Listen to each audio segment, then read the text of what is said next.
Dr. Katie Morrison floated through the bright corridors of the stellar dawn, her magnetic boots clicking softly against the metal floor. The huge alien ship hummed around her like a living thing. She had been aboard for 3 months now, and still felt like a small child in a world built for giants. The ship belonged to the Galactic Council, and Katie was the only human on board. She worked as a scientist studying different alien species. Most days she felt more like a pet than a crew member. "Katie!" called a voice from behind her. She turned to see Commander Zethkai walking toward her. The Vorthak commander stood, nearly 8 feet tall, his crystal-like skin catching the light as he moved. His forearms gestured in what Katie had learned meant friendliness.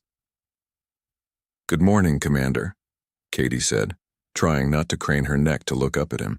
"I have wonderful news," Zethkai said, his voice rumbling like distant thunder. "We received a distress signal from your home space.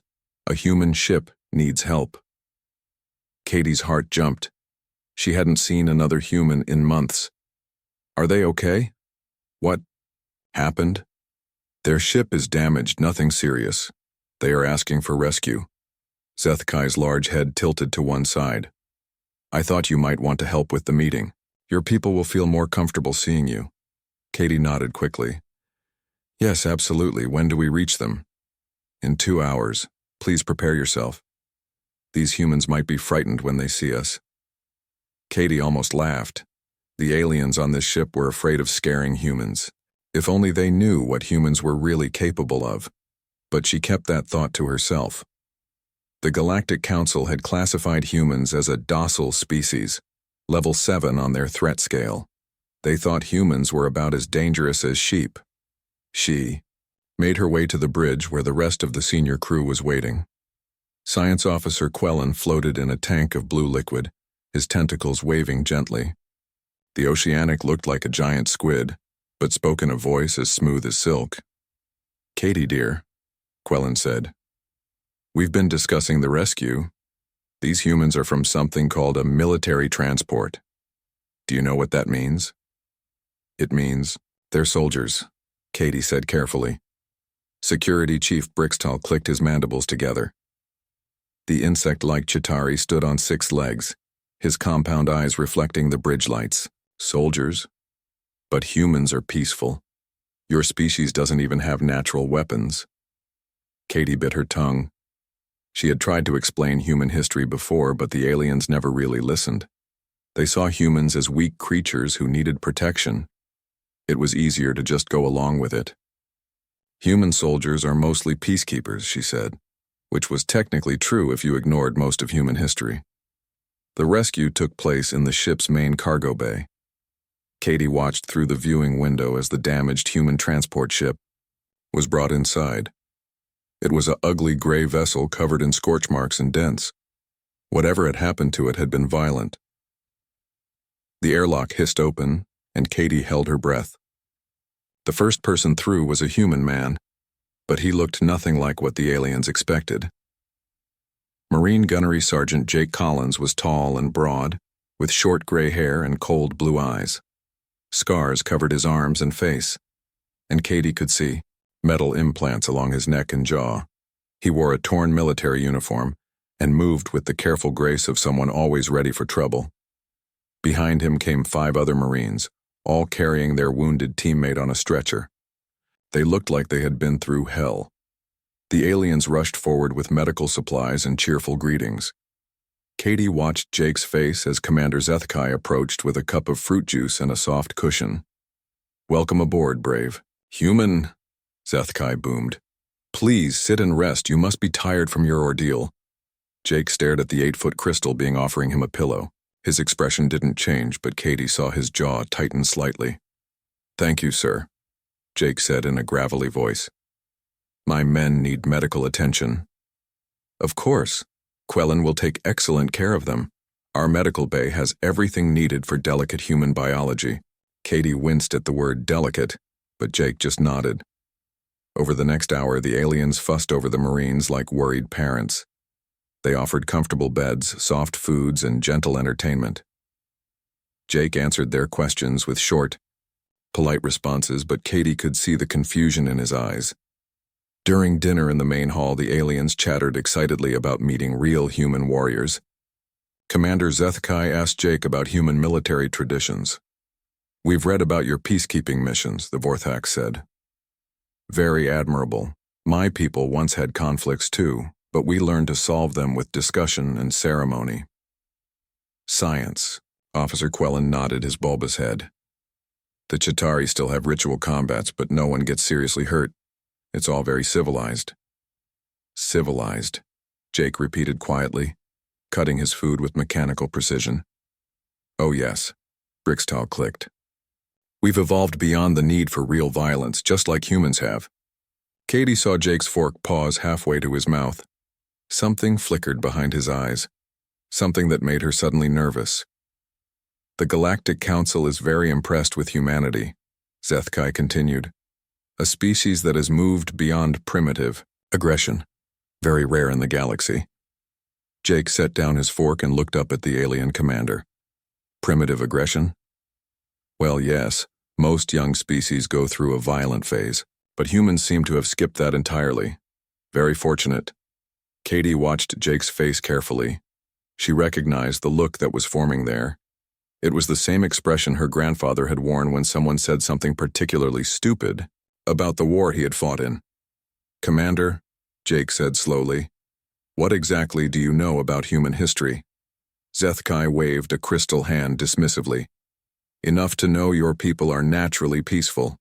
The Council's research is very thorough." Jake leaned back in his chair and folded his arms. Katie held her breath. She had a feeling that dinner was about to become very interesting. "I see," Jake said, his voice carrying a weight that seemed to press down on the entire room. "And what would you say if I told you that your research might be incomplete?" The dining hall fell quiet after Jake's question. Katie could feel the tension building like a storm about to break. The aliens looked at each other with confusion, not understanding the warning in Jake's voice. Commander Zethkai laughed, a sound like wind chimes in a breeze. "Incomplete? Oh no, Marine Collins. The Council's research department is the best in the galaxy. We have studied over 3,000 species." Jake nodded slowly, his cold blue eyes moving from one alien to another. 3,000. That's impressive." "Indeed," Science Officer Quellen said from his tank, tentacles swirling through the blue liquid. "We know humans are excellent at farming, art, and music. Very creative and gentle beings." "Gentle," Jake repeated, the word sounding strange in his rough voice. Security Chief Brixtal clicked his mandibles together excitedly. "Yes, humans are perfect examples of how a species can evolve beyond violence. Unlike the Krellans or the Thos Empire." Katie saw Jake's eyebrows rise slightly. "The Krellans and Thos are considered violent?" "Oh, terribly violent," Zethkai said, shaking his crystal head sadly. "The Krellans once destroyed an entire moon during a territorial dispute, and the Thos Empire practices something called orbital bombardment when they conquer planets." Jake was quiet for a long moment, chewing his food thoughtfully. "How many casualties in these conflicts?" "Casualties?" Quellen looked puzzled. "Well, the moon incident killed about 50,000 Krellans. The Thos campaigns usually result in 10 to 20,000 deaths per planet." Jake set down his fork again. Katie noticed his hands were completely steady, despite the scars and metal implants. "Those numbers seem small for planetary conflicts." Brixtal buzzed with what Katie had learned was Chitauri laughter. "Small? Marine Collins, those are massive numbers. Such loss of life is considered barbaric by galactic standards." "My people fought a war once," Zethkai said proudly. "The Crystal Wars lasted 300 years. Very intense fighting." "How many died?" Jake asked quietly. "Nearly 2,000 of our warriors over 3 centuries. It was our darkest period." Jake stared at the alien commander for several seconds. Katie could practically see the calculations running behind his eyes. 2,300 years, Jake said slowly. "Yes, terrible losses. We learned from that experience. Now we settle disputes through ritual combat. No one dies, But honor is preserved. Jake turned to Brixtal. What about the Chitauri? The insect-like being clicked proudly. We have war games every season. Our greatest warriors compete in single combat. The winner's hive gets the best territory for 1 year. Anyone get killed in these war games? Killed? Brixtal sounded shocked. Of course not. That would be wasteful. Our warriors wear protective gear. Sometimes someone gets hurt, but we have excellent medical care. Jake looked around the table at all the alien faces watching him with friendly curiosity. Katie could see something building behind his calm expression, like pressure in a steam pipe. So let me understand this, Jake said carefully. The most violent species you know of are the ones who killed 50,000 in a moon explosion. And you think that's barbaric? Absolutely barbaric, Quellen agreed. What civilized species would do such a thing? Jake was quiet again, cutting his meat with precise movements. Katie noticed the other Marines at nearby tables had stopped talking and were listening carefully. Marine Collins, Zethkai said gently, I hope we haven't upset you with talk of such violence. I know humans are sensitive to these topics. That broke something in Jake's control. He let out a short, bitter laugh that made all the aliens jump. Sensitive, he said, still chuckling without any humor. Yeah, we're real sensitive. Katie tried to jump in. Commander, maybe we should talk about something else, but Jake held up a hand, stopping her. No, Katie. I think our new friends deserve an honest answer about human sensitivity. He stood up from the table, his full height making him almost as tall as the seated Vorthak commander. The scars on his face seemed deeper in the dining hall. Lights.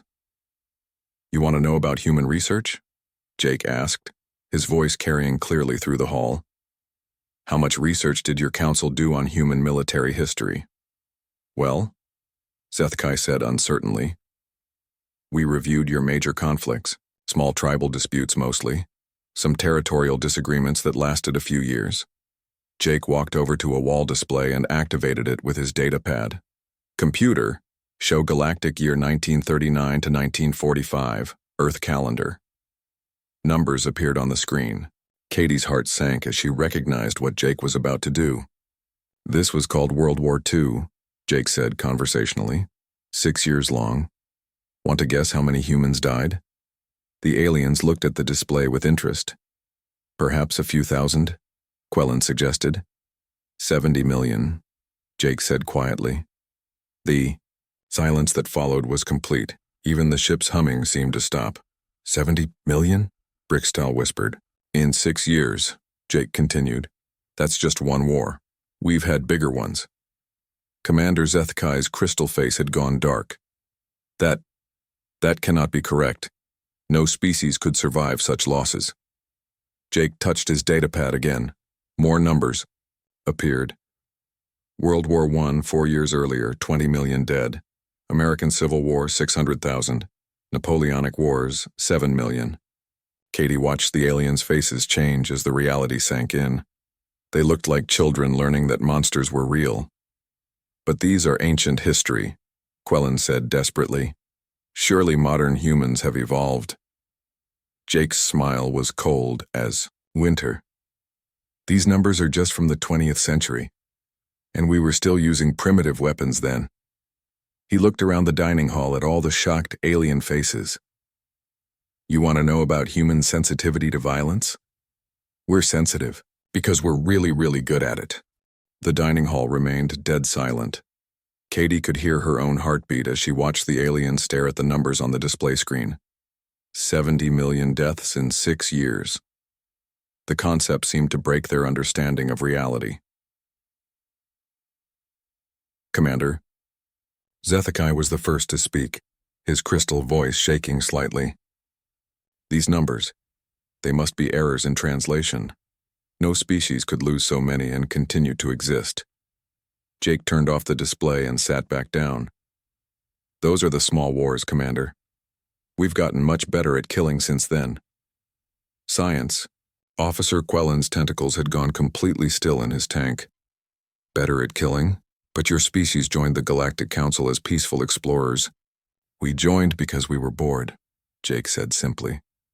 Earth got too quiet after we figured out how to destroy ourselves completely. Katie tried again to change the subject. Jake, maybe we should explain the context. Context? Jake's cold, eyes fixed on her. What context makes 70 million dead acceptable, Katie? Before she could answer, Brixtal clicked his mandibles nervously. Marine Collins, surely these conflicts were caused by resource shortages or territorial needs. Survival instincts, Jake shook his head. World War II started because one group of humans decided another group didn't deserve to exist. We killed millions of our own species because we didn't like their religion or the color of their skin. The silence stretched longer this time.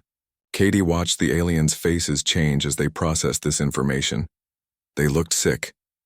That's impossible, Zethkai said finally. No intelligent species would waste resources on such pointless killing. Jake laughed again. That same bitter sound, pointless? Commander, we turned killing into an art form. We wrote books about it, made movies celebrating it. Children play games pretending to be soldiers. Games about killing? Quellen whispered. Every human child knows how to play war, Jake said casually. We give them toy weapons and teach them strategy. It's considered normal entertainment. Katie saw the exact moment when the aliens realized what they were dealing with. The change in their posture was immediate and dramatic. Commander Zethkai actually moved his chair back from the table. You're saying, Brixtal said slowly, that humans teach violence to their young? From birth, Jake confirmed. We tell them stories about heroes who solve problems by fighting. We sing songs about glorious battles. We build monuments to our greatest killers. The security chief's compound eyes darted around the room, suddenly noticing the other Marines scattered at different tables. Katie realized he was counting them, calculating threats. But the Galactic Council classified humans as docile, Quellen protested weakly. Jake pulled out his datapad again. Let me show you something else your council missed. New images appeared on the wall display. Katie recognized them immediately and felt her stomach drop. This is Hiroshima, Jake said conversationally. August 6th, 1945. We dropped a single bomb on a city full of people, killed 80,000 instantly. 3 days later, we did it again to a different city. The aliens stared at the mushroom cloud image in horror. One bomb, Zethkai repeated numbly. One small bomb, Jake corrected. The bombs we have now could destroy entire continents. We built thousands of them and pointed them at ourselves for 50 years just to see who would blink first. Security Chief Brixtal was breathing rapidly, his mandibles clicking in distress. Your own species? You aimed weapons at your own people? Still do, Jake said. Every major human nation has enough nuclear weapons to end civilization. We call it mutually assured destruction. Everyone dies, so nobody fights. Katie tried to find words that might help, but everything she thought of sounded either like excuses or threats. This explains why your transport was damaged, Quellen said suddenly. You were fighting someone. Jake's expression grew even colder. We weren't fighting anyone, science officer. We were rescuing colonists from pirates. A rescue mission caused that much damage to your ship? The pirates had taken hostages, Jake said simply. Women and children from a farming colony. They wanted ransom money. So you negotiated? Zethkai asked hopefully. Jake stared at him for a long moment. We don't negotiate with pirates, Commander. The way he said it made Katie shiver. She could see the alien crew members starting to understand what that meant. What happened to the pirates? Brixtal asked, though he seemed afraid of the answer. There are no more pirates in that sector, Jake said quietly. The implications hung in the air like smoke. Katie watched the aliens' faces change again, this time from horror to fear. How many pirates were there? Quellen whispered. Does it matter? Jake asked. They hurt innocent people. That was their last mistake. Commander Zethkai stood up abruptly, his crystal form towering over the table. I need to contact the Galactic Council immediately. There's been a terrible mistake in our classification system. Jake looked up at him calmly. What kind of mistake? Humans aren't docile at all, are they? The Vorthak commander said. his voice barely above a whisper. Jake's smile was sharp as a blade. "Commander, if we were actually violent, do you think you'd still be alive to ask that question?" The dining hall erupted in chaos as every alien in the room suddenly realized they might be sitting next to the most dangerous predators in the galaxy, and those predators had been politely eating dinner and making small talk. Katie put her head in her hands as alarms started blaring throughout the ship. Jake had just started an interstellar incident with nothing but historical facts and a few casual observations. "Well," she muttered to herself, "this is going to be interesting." The alarm stopped after 10 minutes, but the tension in the dining hall remained thick as smoke. Katie watched as Commander Zethkai returned from making his emergency call to the Galactic Council. His crystal face looked darker than before, like storm clouds gathering. "The Council wants to speak with you directly, Marine Collins," the Vorthak commander said, his voice carefully controlled. Jake finished his coffee before answering. "About what?" "About reclassifying your entire species as a potential threat." Katie felt her stomach drop. She had spent months building friendly relationships with these aliens, and Jake had destroyed all of that in one dinner conversation. "A threat?" Jake asked, sounding genuinely curious. "To who?" Science Officer Quellen's tentacles moved nervously in his tank. "To everyone, apparently. The Council is calling an emergency session." Jake leaned back in his chair and studied the alien faces around him. Katie could see him thinking, weighing his words carefully. "Commander, can I ask you something?" Jake said finally. Zethkai nodded stiffly. "When you classified humans as docile, what evidence did you use?" "Our researchers studied your military records for the past 50 years. Most human conflicts involved peacekeeping missions, humanitarian aid, and defensive actions." Jake smiled, but there was no warmth in it. "Those weren't defensive actions, Commander. Those were us holding back." "Holding back?" Brixtal clicked nervously. "Every military engagement in the past 50 years could have ended in hours if we'd wanted it to," Jake said calmly. "We spent decades fighting in places like Afghanistan and Iraq, using only a tiny fraction of our actual military power." Katie tried to interrupt. "Jake, you're making it sound worse than it is." "Am I?" Jake turned to her. "Katie, how long did it take us to conquer Iraq's military in 2003? Katie closed her eyes. 3 weeks. 3 weeks to defeat an entire nation's army, Jake said to the stunned aliens. And we were being careful not to hurt civilians. Commander Zethkai's forearms moved restlessly. Surely that was an exceptional case. Jake activated his datapad again. New images appeared on the wall display. This is what we call shock and awe. It's a strategy designed to break enemy morale before the real fighting starts. The aliens stared at footage of precision, missile strikes lighting up a city's skyline like fireworks. Each of those lights is a building being destroyed, Jake explained conversationally. We can hit any target on a planet from thousands of miles away. The enemy knows we're coming, knows exactly when we'll arrive, and knows they can't stop us. That's psychological warfare, Quellen whispered. That's Tuesday, Jake corrected. Psychological warfare is what we do to make them surrender, before we have to kill them all. Security Chief Brixtel was breathing rapidly again. All of them? Jake's expression grew serious. Commander, when humans fight a real war, we don't just defeat the enemy. We destroy their ability to fight back. Ever. What does that mean? Zethkai asked, though he sounded like he didn't want to know. It means we don't just beat their army.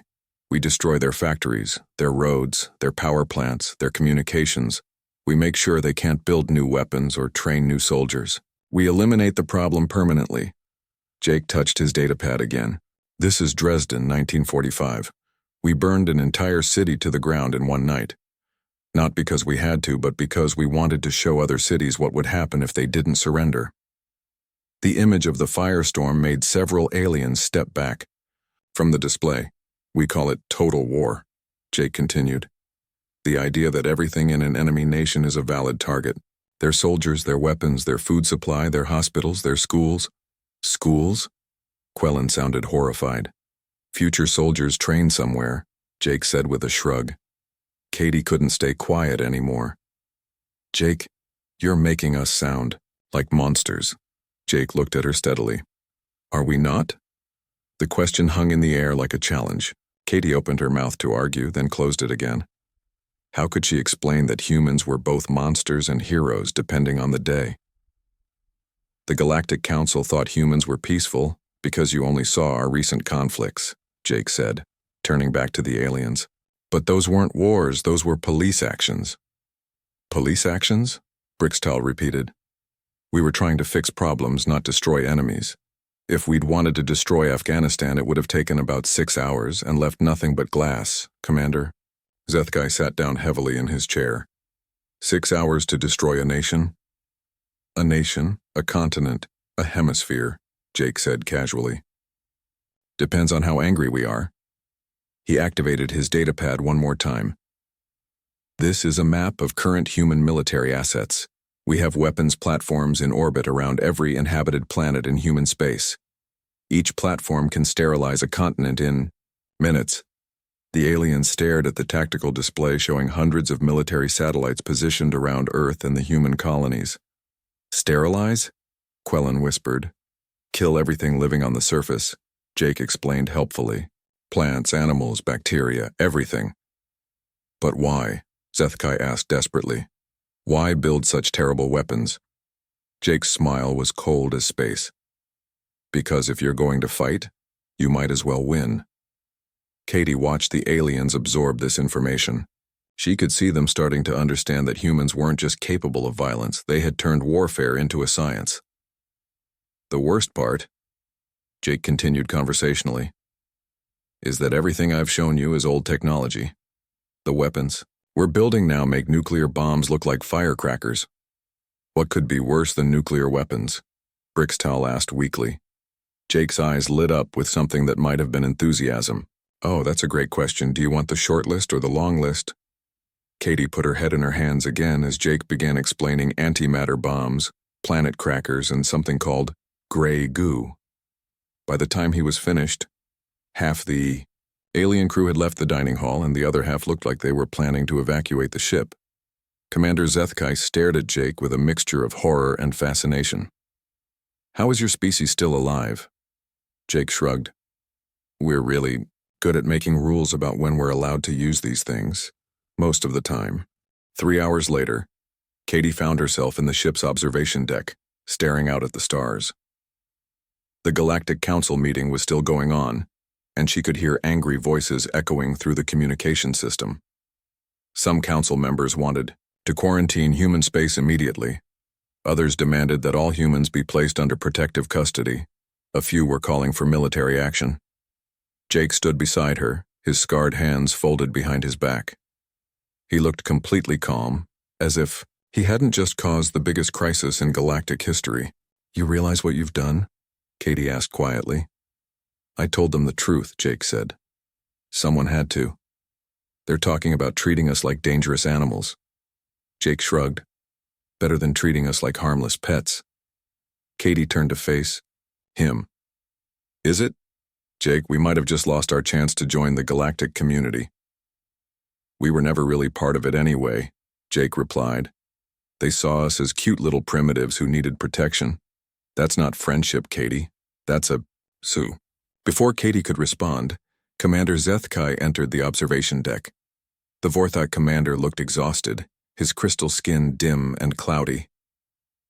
The council has reached a decision, Zethkai said heavily. Katie held her breath. Jake didn't even turn around. They're creating a new classification for humanity, the commander continued. Category 0, Paradox Species. Paradox species, Katie repeated. A species that defies our understanding of how civilizations develop, Zethkai explained. You're too advanced to be primitive, too peaceful to be warlike, and too dangerous to be safe. Jake finally turned around. What does that mean practically? It means we don't know what to do with you, Zethkai admitted. Half the council wants to ban humans from galactic space. The other half wants to hire you as protectors. Katie blinked in surprise. Protectors?